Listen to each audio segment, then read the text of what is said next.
So let's stick on the investing theme. A very common question we get that does depend on people's personal circumstances. Again, you might be seeing a theme here, but tell us, I guess, how you would think through it. And this is relevant for both Bryce and I because it's a decision we face.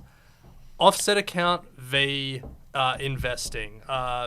People's mortgages these days probably have a 6 in front of them. The long-term average of the stock market is, 8 to 10%, but you got to pay tax on that. So how do you think about the choice between putting more in your offset or investing in the stock market? It comes down to your goals, like you said, right? I'm a financial advisor and I like goals.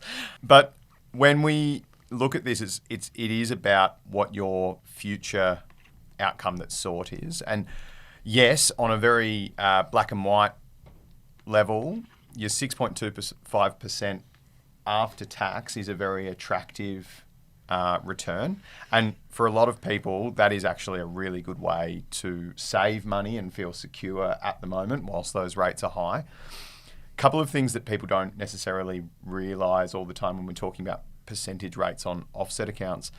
That percentage rate and the amount that you have in your offset, it reduces the interest payment and increases the principal payment. So you're not paid the 6.25% on whatever you've got in your offset. It just comes off your debt. Now, in some cases, that might be available as redraw, but not a lot of people are taking that money out of their redraw and going and spending it in the same way that you might have that investment.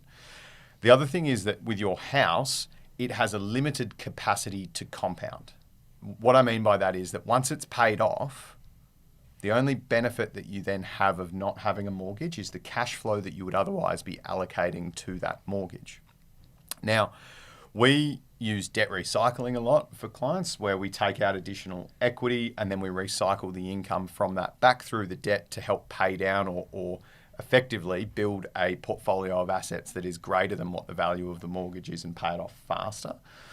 And the reason that that's a good strategy is because you can use debt on your house that isn't tax deductible, turn it into tax deductible debt. And so your effective interest rate now is comparable to your effective rate of return after tax. How soon into your property journey can you start looking at debt recycling?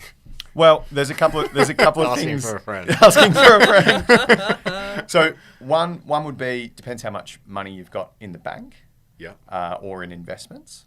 So theoretically, you could take everything that you have in the bank and you could pay down your mortgage, and then the next day you could go and take out a new loan and you could invest that. And then, okay. But suppose that you don't have hundreds of thousands of dollars sitting in the bank.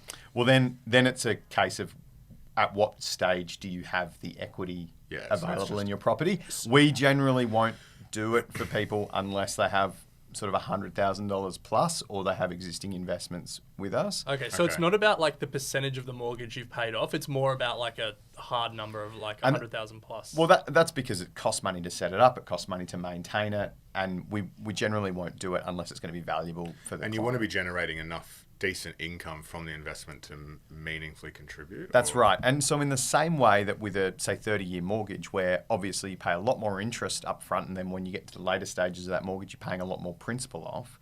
Well, your initial stages of compounding, you're probably saving more into your investment than you are earning money from that investment. Yeah. But fast forward 10 years, that investment's probably earning at a faster rate than what you're even able to save in it. Mm-hmm. And that is the amount that's then effectively paying off your home loan.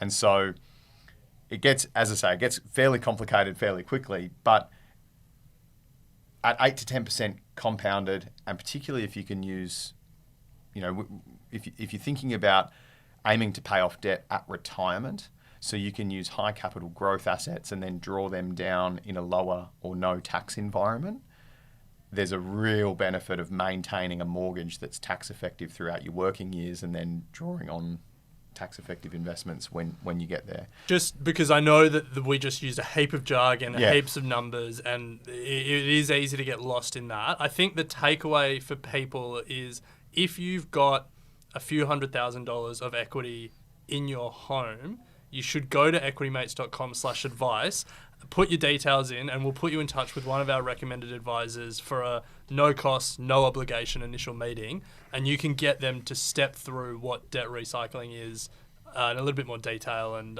ask more questions, because I hadn't really heard about it until we started getting questions on the podcast about it a couple of years ago. But you start to do the maths, and it's seriously powerful.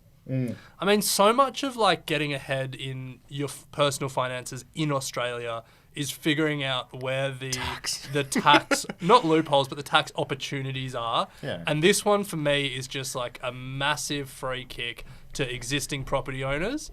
But you know what? If you're an existing property owner, I don't begrudge you for using it. Like until some of these things change, do you? Yeah, definitely. I mean, yeah, the tax system is designed to charge people the exact right amount of tax based on their circumstances. Nobody's out there, I mean, I'm sure there are people out there who are trying to dodge tax, but use what you have to your advantage.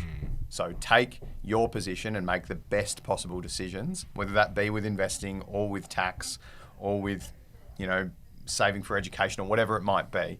But everything with planning and everything that we're talking about, it's all about figuring out what your best outcome is and then doing that with the things that you do.